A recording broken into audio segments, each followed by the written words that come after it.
দিয়েছেন। আল্লাহ, যারা শহীদ হয়েছেন তাদেরকে তুমি শহীদ হিসাবে কবুল মঞ্জুর করে নাও। খাস করে আমাদের প্রিয় নেত্রী, দেশনেত্রী, কলিজার টুকরা আল্লাহ তারেক রহমান, আল্লাহ আরাফাত রহমান কোকো বানানি কবরস্থানে শুয়ে রয়েছেন। মেহেরবানি করে তাকে তুমি মাফ করে দাও, তার জন্য জান্নাতের আলা মাকাম দান করে দাও। খাস করে মাননীয় প্রধানমন্ত্রী জনাব তারেক রহমানের নেক হায়াত দান করে দাও। আল্লাহ, এই জাতির জন্য তিনি যেন খেদমত করতে পারে সেই তৌফিক দিয়ে দাও। রব্বুল আলামিন তার পরিবারের সকলের নেক হায়াত দান করে দাও। ربنا تقبل منا إنك أنت السميع العليم وتب علينا يا مولانا إنك أنت التواب الرحيم بحق لا إله إلا الله محمد رسول الله। বিসমিল্লাহির রহমানির রহিম। বাংলাদেশের মহান স্বাধীনতা জাতীয় দিবস 2026 উপলক্ষে বিএনপি আয়োজিত আজকের এই অনুষ্ঠানের সম্মানিত সভাপতি, আজকের এই অনুষ্ঠানে উপস্থিত স্বাধীনতা যুদ্ধে অংশগ্রহণকারী বীর মুক্তিযোদ্ধাগণ, আমাদের মঞ্চের সামনেও আছেন, মঞ্চে উপস্থিত আছেন কয়েকজন, সরকারের সম্মানিত মন্ত্রীবৃন্দ, মাননীয় সংসদ সদস্যবৃন্দ, সুশীল সমাজের প্রতিনিধিবৃন্দ, সম্মানিত আলোচকবৃন্দ এবং আমার সামনে উপস্থিত আমার দলের প্রিয় সহকর্মী ভাই ও বোনেরা, আসসালামু আলাইকুম। আমি শুরুতেই 1971 সালের মহান মুক্তিযুদ্ধের সকল শহীদদের প্রতি গভীর শ্রদ্ধা জানাই। স্বাধীনতার ঘোষক শহীদ রাষ্ট্রপতি জিয়াউর রহমান সহ বাংলাদেশের স্বাধীনতা ও মুক্তিযুদ্ধের ইতিহাসের সকল জাতীয় নেতৃবৃন্দকে কৃতজ্ঞতা জানাই। সকল বীর মুক্তিযোদ্ধা, আহত ও পঙ্গু মুক্তিযোদ্ধা এবং মুক্তিযুদ্ধকালীন বাংলাদেশের সাহসী জনগণের অবদানকে স্মরণ করছে, যাদের অনন্য অবদানে আমাদের আজকের এই স্বাধীন বাংলাদেশ। সম্মানিত উপস্থিতিবৃন্দ, সাধারণত এর আগেও যখন 26শে মার্চ, 16ই ডিসেম্বর বা এই ধরনের ঐতিহাসিক দিনগুলোর আলোচনা সভা অনুষ্ঠিত হয়েছে, এর আগেও আমি দু একবার একটি কথা আপনাদের সামনে বলেছিলাম। সেই কথাটা দিয়েই আজকে আমার খুবই সংক্ষিপ্ত বক্তব্যটি উপস্থাপন করতে চাইছি। যে কথাটি আমি আপনাদের সামনে বলেছিলাম সেটি ছিল এমন, সেটি হলো, অতীত নিয়ে সবসময় পড়ে থাকলে এক চোখ অন্ধ, আর অতীতকে যদি আমরা ভুলে যাই তাহলে আমাদের দু চোখই অন্ধ।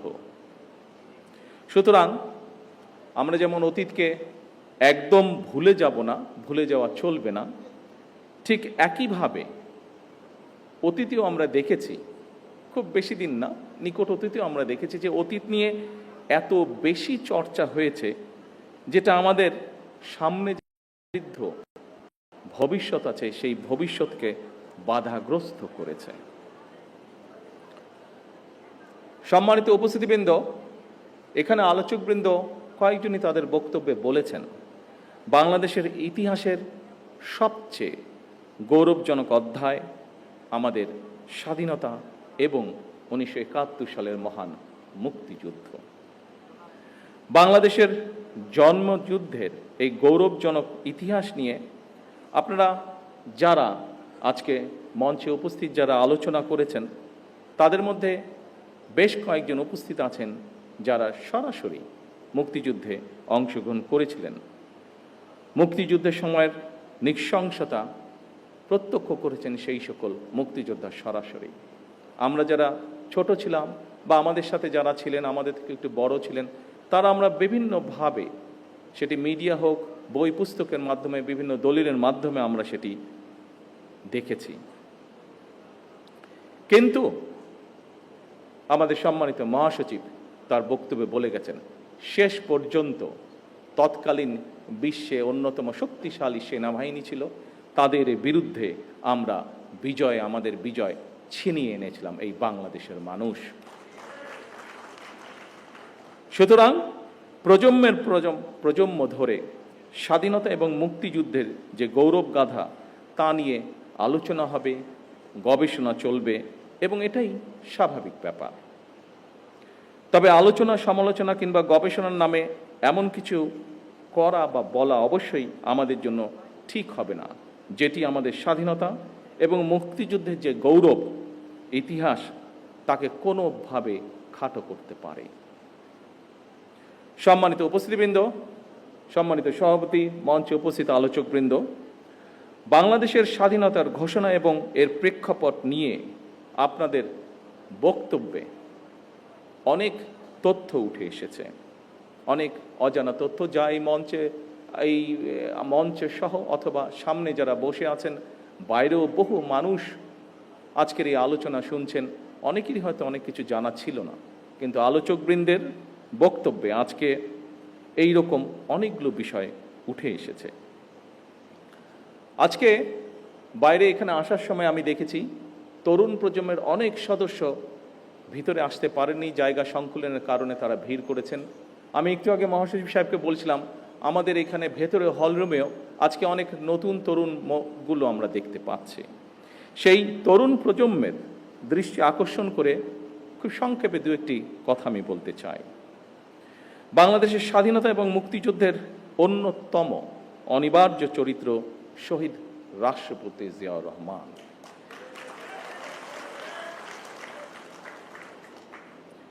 আমরা দেখেছি অতীতে যেভাবে শহীদ জিয়াউর রহমানকে, তার অবদানকে, তার কাজকে খাটো করার চেষ্টা করা হয়েছে, এর থেকেই প্রমাণিত হয়েছে শহীদ রাষ্ট্রপতি জিয়াউর রহমান অবশ্যই বাংলাদেশের মুক্তিযুদ্ধের একজন অনিবার্য চরিত্র।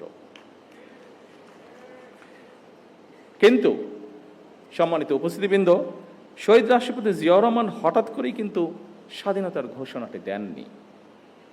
শহীদ জিয়া প্রথম জীবনে অবশ্যই একজন রাজনৈতিক কর্মী ছিলেন না, তিনি একজন সামরিক সৈনিক ছিলেন। তবে তিনি বাংলাদেশের স্বাধীনতার যে স্বপ্ন, সেটি যে তার মনের মধ্যে সেই বোধ শক্তির পথ থেকেই লালন করতেন, এটি কিন্তু তার একটি লেখায় ফুটে উঠেছে।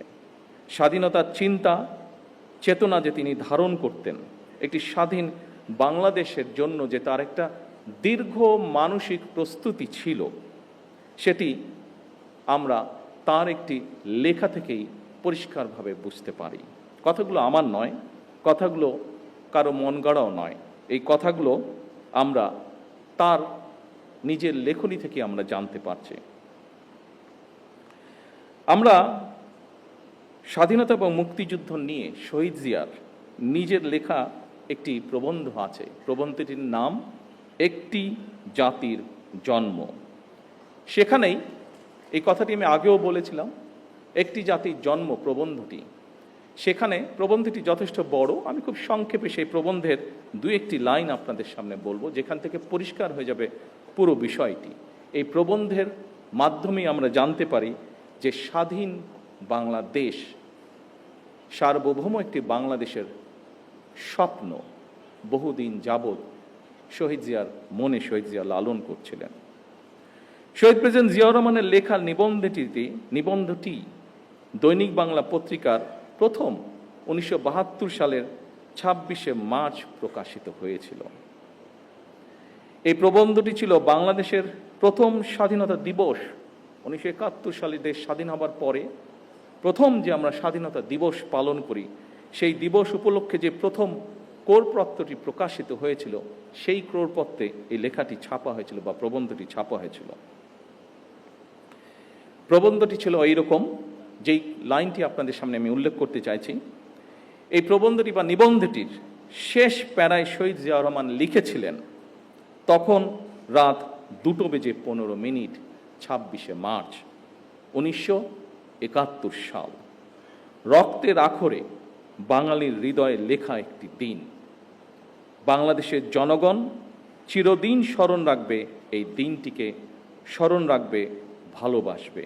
এই দিনটি তারা কোনো দিন ভুলবে না, কোনো দিন না। এভাবেই উনি লিখেছিলেন। সম্মানিত উপস্থিতিবৃন্দ, 1971 সালের 26শে মার্চ রাত 2:15 কি হয়েছিল, আমি মনে করি স্বাধীনতা এবং মুক্তিযুদ্ধের ইতিহাস নিয়ে যারা গবেষণা করেন, এই তথ্যটি অবশ্যই তাদের জন্য একটি গুরুত্বপূর্ণ দলিল হতে পারে। কারণ শহীদ জিয়ার লেখা এই 1972 সালের প্রবন্ধটি যখন প্রথম প্রকাশিত হয়েছিল, তখন কিন্তু মাত্র মুক্তিযুদ্ধ শেষ হয়েছে। যারা মুক্তিযোদ্ধা ছিলেন, যারা মুক্তিযুদ্ধের সঙ্গে প্রত্যক্ষ বা পরোক্ষভাবে জড়িত ছিলেন, তারা কিন্তু প্রত্যেকেই তখন বেঁচে ছিলেন, যারা বেঁচে ছিলেন যুদ্ধের শেষের পরে। এই প্রবন্ধটি প্রকাশিত হওয়ার পরে কারো পক্ষ থেকেই আমরা কোনো রকম এমন কিছু আপত্তি বা এমন কিছু কথা পাইনি যা এই প্রবন্ধ বা লেখাটিকে কন্ট্রাডিক্ট করে। শহীদ জিয়ার এই প্রবন্ধটি যে শুধু 1972 সালের 26শে মার্চই প্রকাশিত ছিল তাও নয়, আরেকটি কবে প্রকাশিত হচ্ছে সেটি আমি বলছি, এবং সেই সময়টি বলার মাধ্যমে এখানে আলোচকবৃন্দ কিছু কিছু বিষয় বলেছিলেন সেই সময়কার রাজনৈতিক প্রেক্ষাপট বা বিতর্ক। পরবর্তীতে আমরা দেখেছি শহীদ জিয়াকে খাটো করার জন্য বহু অপচেষ্টা হয়েছে, কিন্তু এখন আপনাদেরকে যেই কথাটি বা যেই তথ্যটি আমি দিব বা যেই কথাটি বলবো, তার মধ্যে থেকে একদম সঠিক যুক্তি তর্কের মাধ্যমে প্রমাণিত হয়ে যাবে যে শহীদ জিয়াকে খাটো করার চেষ্টা করা হয়েছে। কিন্তু আগেই আমি বলেছি, যা সত্য তা সত্যই। শহীদ জিয়া যে মুক্তিযুদ্ধের একজন অনবদ্য চরিত্র, এটিকে লুকানোর কোনোই উপায় নেই। সম্মানিত উপস্থিতিবৃন্দ, শহীদ জিয়ার নিবন্ধনটি 1974 সালে আবারও প্রকাশিত হয়েছিল সাপ্তাহিক বিচিত্রা। বিচিত্রা নামে একটি ম্যাগাজিন ছিল সাপ্তাহিক, সেটিতে প্রকাশিত হয়েছিল। শহীদ জিয়ার লেখা একটি জাতির প্রবন্ধ লেখাটি আমাদের মুক্তিযুদ্ধের একটি অনন্য দলিল। 74 সালেও আবার যখন প্রকাশিত হয়েছিল, কারোরই কোনো আপত্তি ছিল না, এবং শহীদ জিয়া তার লেখায় যা যা বলেছিলেন অবিকল ছিল। সেই সময় সরকারে কারা ছিল, রাজনৈতিকভাবে কারা কোথায় অবস্থান করছিল, আমাদের কম বেশি প্রত্যেকেরই ধারণা আছে। কিন্তু সেই সময় তৎকালীন সরকার অথবা রাজনৈতিক ব্যক্তিত্ব কেউ শহীদ জিয়ার কোনো লেখার প্রবন্ধটির কোনো বক্তব্যকে কেউ কোনোভাবেই খণ্ডন করেননি, চেষ্টাও তারা করেননি। কারণ সেই সময় যারা ছিলেন তারা জানতেন শহীদ জিয়ার প্রতিটি বাক্য, প্রতিটি শব্দ প্রবন্ধে লিখিত সত্য সেগুলি।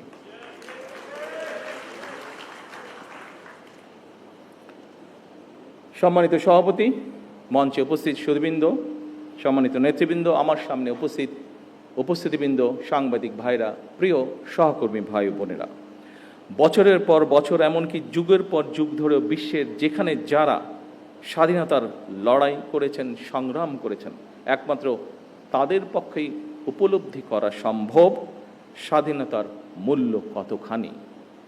সম্মানিত মহাসচিব সাহেব ওনার বক্তব্যে ছোট্ট একটি কবিতার মাধ্যমেও একইভাবে কথাটি তুলে ধরেছেন। আমরা যদি একটু পাশে তাকাই তাহলেই দেখতে পারবো স্বাধীনতার গুরুত্ব এবং তাৎপর্য উপলব্ধি করতে পারছে স্বাধীনতাকামী ফিলিস্তিনের মানুষ। লক্ষ প্রাণের বিনিময়ে আমরা 1971 সালের আমাদের স্বাধীনতা অর্জন করেছি। হাজারো প্রাণের বিনিময়ে আমরা 2024 সালে দেশ এবং স্বাধীনতা রক্ষা করেছি। সম্মানিত সহকর্মীবৃন্দ, এখানে আজকের এই আলোচনা সভায় আমার সামনে এরকম অনেকে উপস্থিত আছেন যারা 2024 সালের সাক্ষ্য। 2024 সালে যারা বিভিন্ন প্রতিকূল পরিস্থিতির ভিতরে থেকেও, বিভিন্ন অত্যাচার নির্যাতন সহ্য করেও আপনারা কিভাবে প্রতিরোধ গড়েছিলেন, কিভাবে আপনারা স্বৈরাচারকে দেশ থেকে বিতাড়িত করেছিলেন। আমরা আমাদের বহু সহকর্মীকে সেদিন হারিয়েছি। সম্মানিত উপস্থিতিবৃন্দ, প্রতিটি প্রাণের স্বপ্ন আছে, আকাঙ্ক্ষা আছে। স্বপ্ন ছিল, আকাঙ্ক্ষাও ছিল। সেই আকাঙ্ক্ষা পূরণেই তারা সাহসের সঙ্গে, যারা সেদিন লড়াই করেছিল, তারা সাহসের সঙ্গে অধিকার আদায়ের জন্য লড়াই করেছিলেন 71, 24, 90-তে। 1971 সাল থেকে আজ পর্যন্ত প্রতিটি আন্দোলন সংগ্রামে সকল শহীদদের আকাঙ্ক্ষা ছিল সাম্য, মানবিক মর্যাদা এবং সামাজিক ন্যায় বিচার ভিত্তিক দাবেদার মুক্ত একটি স্বাধীন, সার্বভৌম, নিরাপদ, গণতান্ত্রিক বাংলাদেশ প্রতিষ্ঠা, যা আলোচকবৃন্দ এখানে উল্লেখ করে গিয়েছেন। প্রিয় সহকর্মী ভাই বোনেরা, আজকে আপনারা এখানে খুবই সীমিত আকারে উপস্থিত আছেন। আপনাদের মাধ্যমে এবং সামনে মিডিয়ার সহকর্মীবৃন্দ ভাইয়েরা উপস্থিত আছেন, তাদের মাধ্যমে সমগ্র বাংলাদেশে আমার দলের সহকর্মীদের সহ প্রত্যেকটি গণতান্ত্রিক মানুষের কাছে আমি একটি কথা তুলে ধরতে চাই আজকে আমাদের এই মহান স্বাধীনতা দিবসে। আমাদের আকাঙ্ক্ষা সীমাহীন হলেও সম্পদের সীমাবদ্ধতা আমাদের রয়েছে। আমাদের স্বাদ এবং সাধ্যের মধ্যে ফারাক থাকলেও আমি এই দেশের একজন নাগরিক হিসাবে, একজন রাজনৈতিক কর্মী হিসাবে দৃঢ়ভাবে বিশ্বাস করি, আমরা যদি ঐক্যবদ্ধভাবে এগিয়ে যাই, আমরা যদি ঐক্যবদ্ধভাবে সকলে একসাথে দেশের জন্য কাজ করি, তাহলে অবশ্যই আমরা আমাদের কাঙ্ক্ষিত স্বনির্ভর বাংলাদেশ গড়ে তুলতে পারব।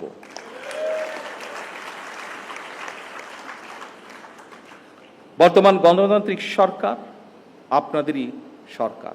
বর্তমানের গণতান্ত্রিক সরকার এদেশের মানুষের নির্বাচিত সরকার। বর্তমানের গণতান্ত্রিক সরকার এদেশের মানুষের প্রতিষ্ঠিত সরকার। সরকার রাষ্ট্রের বিভিন্ন শ্রেণী পেশার মানুষকে লক্ষ্য করে ফ্যামিলি কার্ড, কৃষক কার্ড, খাল খনন, বৃক্ষরোপণ সহ কর্মসংস্থানের ব্যবস্থা সহ বিভিন্ন কর্মসূচি বাস্তবায়নের কাজ শুরু করেছে। জনগণের জীবন মান উন্নয়নের বিভিন্ন পদক্ষেপ আমরা গ্রহণ করছি। প্রতিনিয়ত তার জন্য আপনাদের এই সরকার অক্লান্ত পরিশ্রম করছে, চেষ্টা করে যাচ্ছে। আসুন আমাদের এবারের স্বাধীনতা দিবসের অঙ্গীকার হোক সমাজের একটি অংশ নয়, বরং আমরা সকল শ্রেণী পেশার মানুষকে নিয়ে এই দেশে আমরা ভালো থাকব।